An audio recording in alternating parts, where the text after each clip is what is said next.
Hello students, today we are going to look at The Story of an Hour, which is written by Kate Chopin, and it is there in the syllabus of class 11th and 12th ISC. Before we move on, let's have a brief outlook of the story. The story is about a lady, Mrs. Mallard.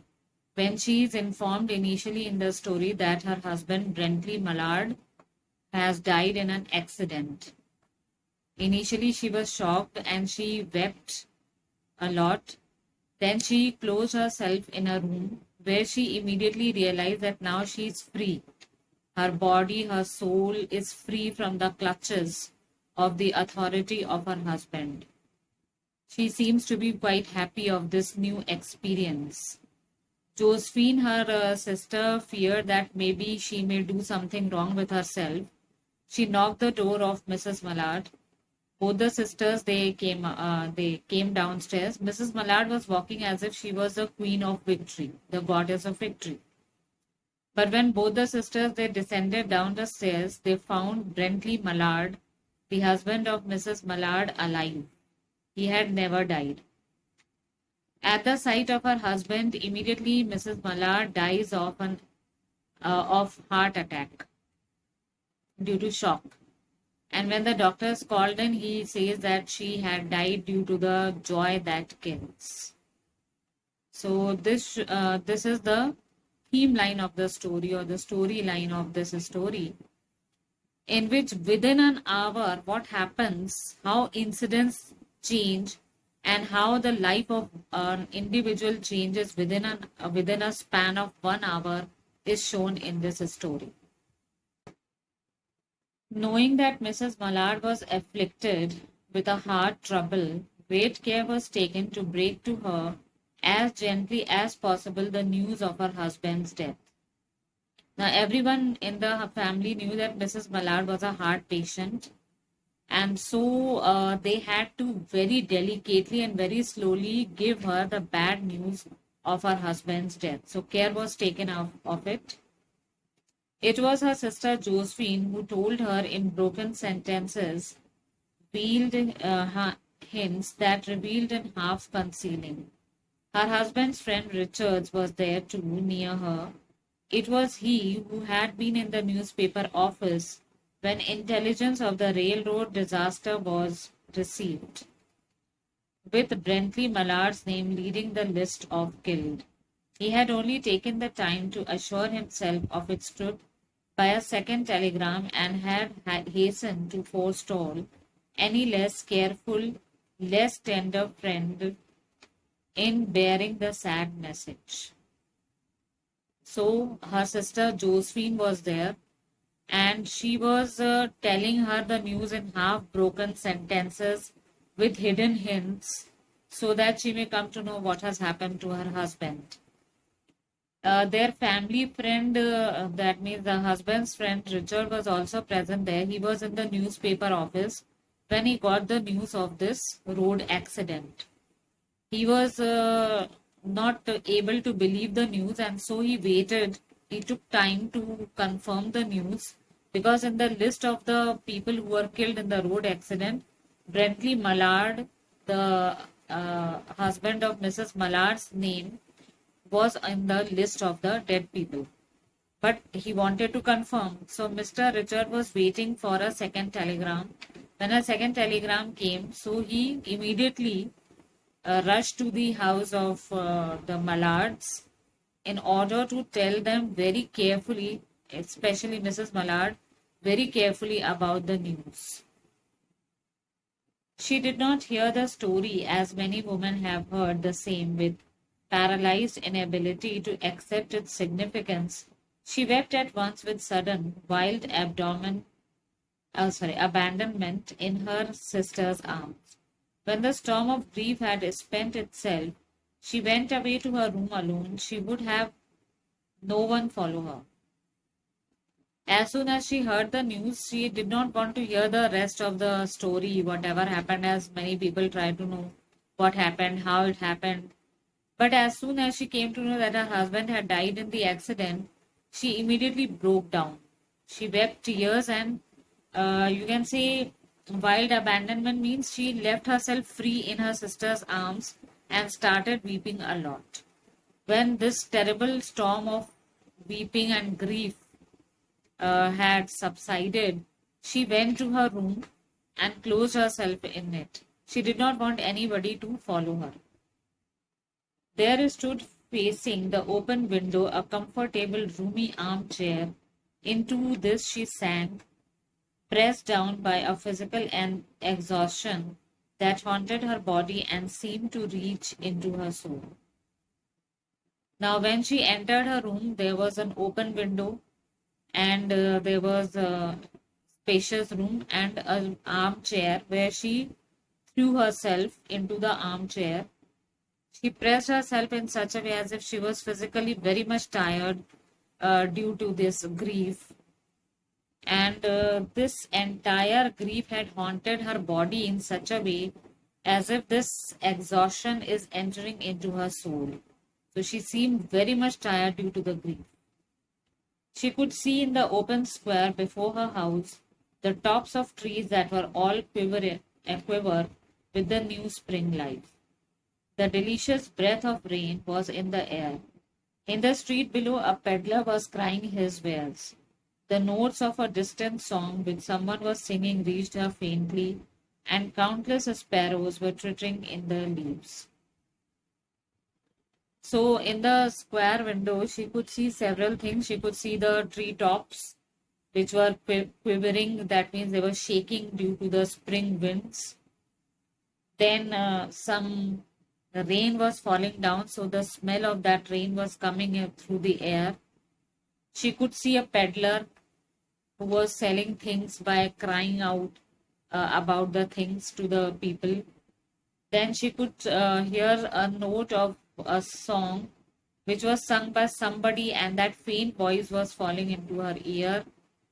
She could also hear the twittering of the birds on the leaves.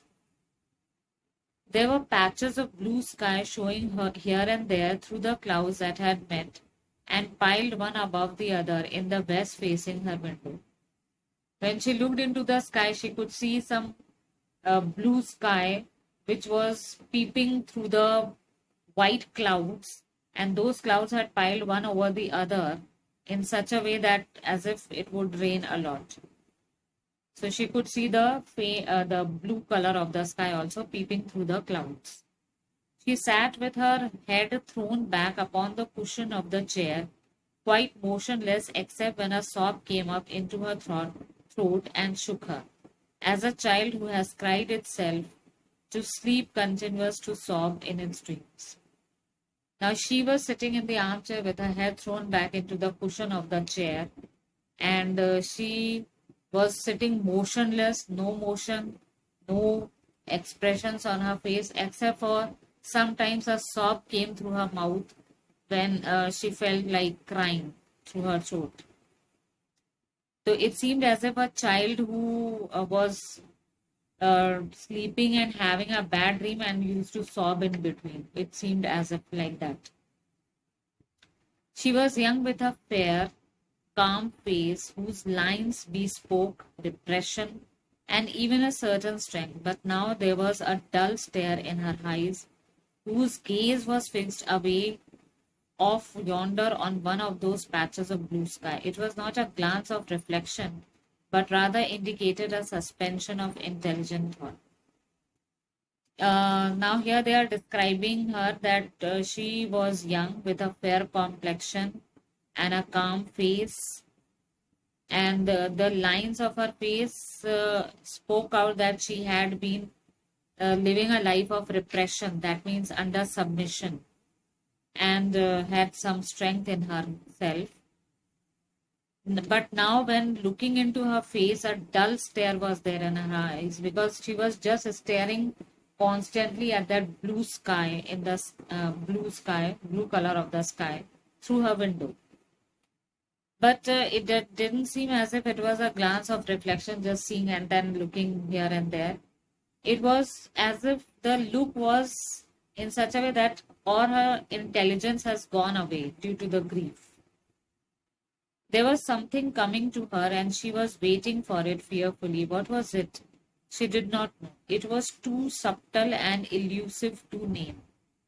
But she felt it crying out of the sky, reaching towards her through the sounds, the scents, the color that filled the air. Now she felt that some feeling is there inside her heart which is trying to come, and she was waiting for it. She couldn't recognize what was that feeling.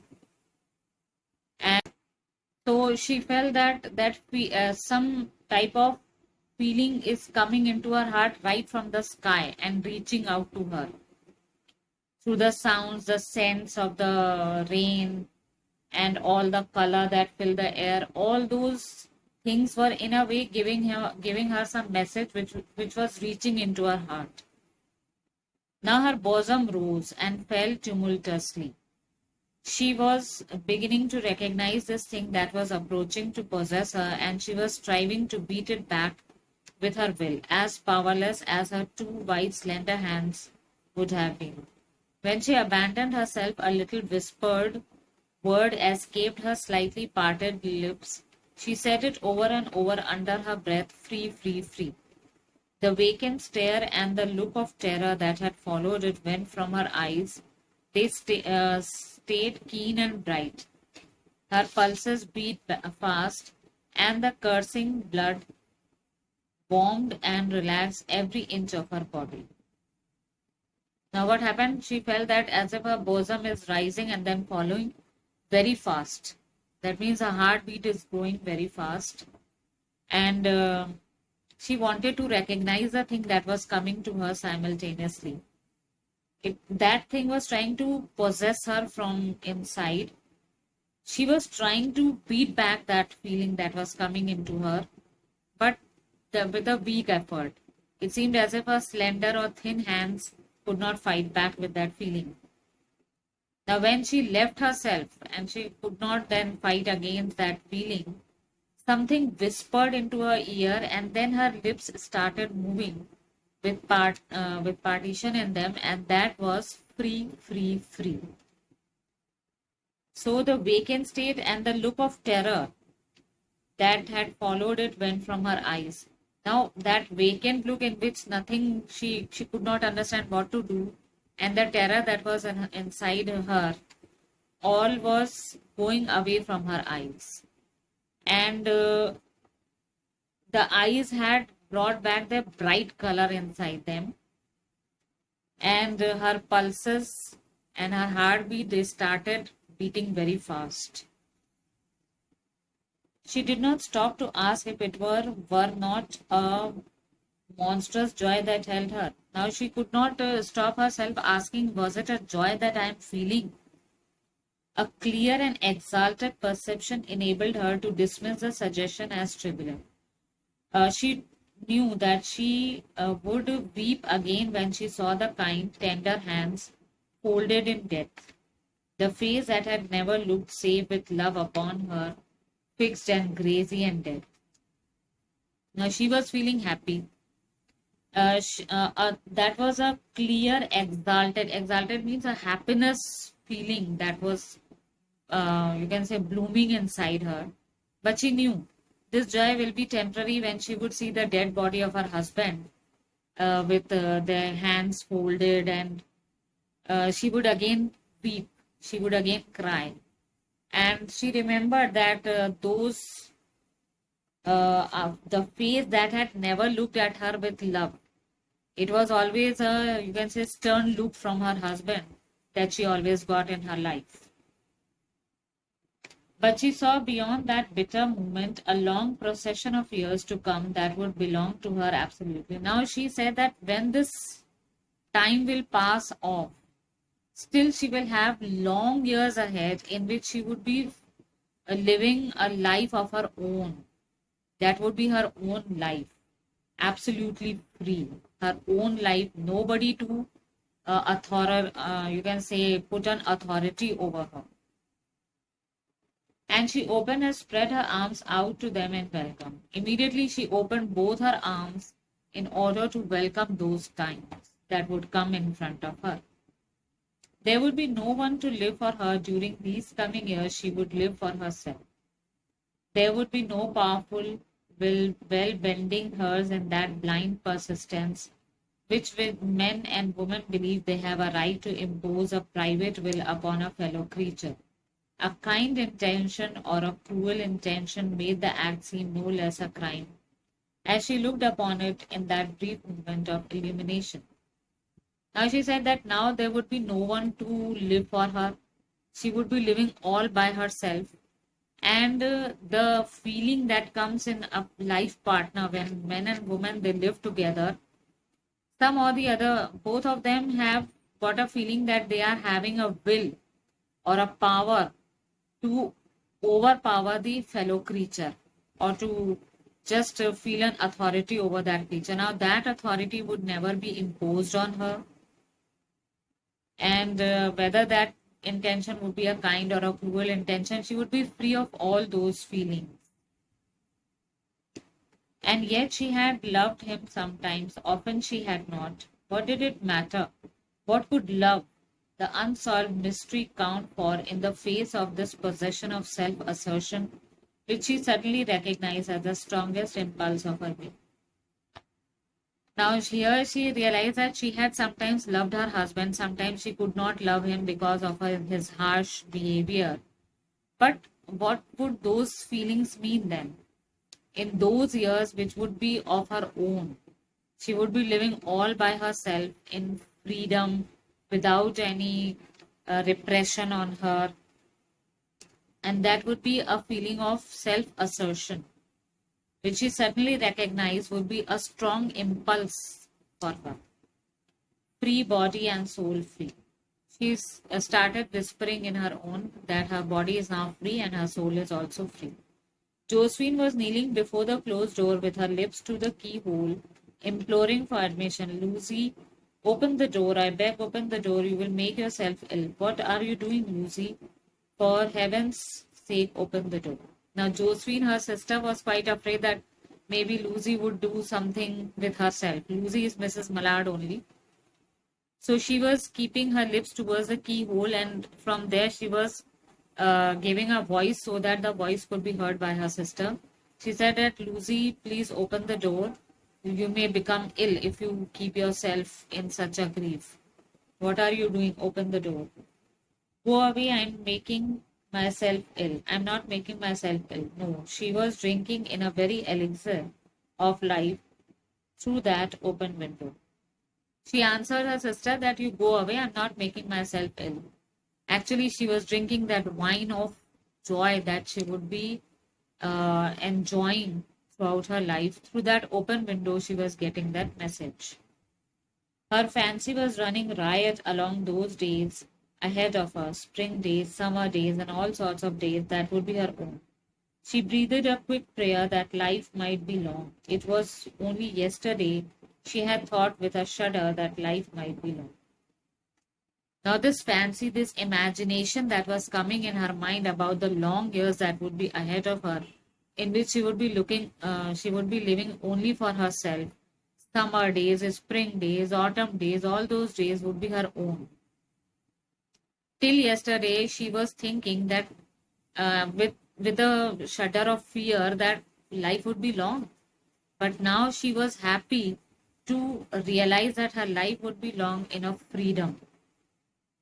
She rose at length and opened the door to her sister's importunities. There was a feverish triumph in her eyes, and she carried herself unwittingly like a goddess of victory. She clasped her sister's waist, and together they descended the stairs. Richard stood waiting for them at the bottom. She rose, she opened the door, and saw that her sister was kneeling in front of the door. She was very, very happy, and she considered herself to be a goddess of victory. She stood at the door. She clasped her sister by her waist, and both of them they descended downstairs. Here, Richard was waiting downstairs. Someone was opening the front door with a latch key. It was Brindley Mallard, who entered a little travel-stained, composed, carrying his grip sack and umbrella.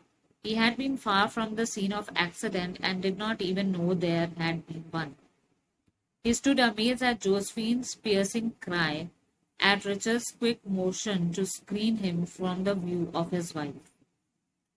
Now, here when they were descending, they heard that somebody was opening the front door with a latchkey. It was actually Brentley Mallard. Brentley Mallard had not faced an accident. He was actually at a distance from the place of accident, so he was saved. He was actually tired of the travel, and he had carrying his grip sack and the umbrella. And he was quite surprised to see that Josephine was crying. She gave a loud cry to see him alive. And but Richard was too late. When the doctors came, they said she had died of heart disease, of joy that kills. Now here, this Mrs. Mallard, she saw her husband. The moment she saw her husband, she immediately fell down, and that was due to the heart attack. When the doctor came in, the doctors said that she had died of heart attack, and that was a joy that fills the heart. According to the doctor, she was happy to see her husband alive, and so she died because of joy. But nobody knew that she was happy without her husband, that happiness had been snatched from her for the long years that she would be living in freedom. Due to that shock only, she had died. So here ends up the story where we have learned that within an hour what had happened with Mrs. Mallard.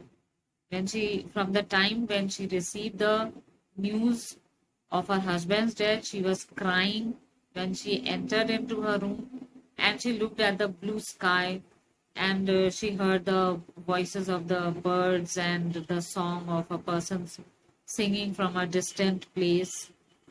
Immediately something was knocking at her heart, and that was like a message from the clouds reaching into her soul that now she is free. She can live her long life on her own with no repression of anybody, nobody to handle her with authority, and she would be living a life of freedom. All the summers, the springs, those days would be her own. Because till yesterday she was thinking that her life would be long with a shudder of fear. But this time she was very happy to imagine that she would be a long life, and she would be living a long life, and that too with her own will, her own independent life. But the moment she saw her husband, Richard Brentley, that he was still alive, she died of heart attack due to the shock that all her happiness that she was imagining has been snatched in a moment. So within an hour, everything has happened. So let's look at the characterization.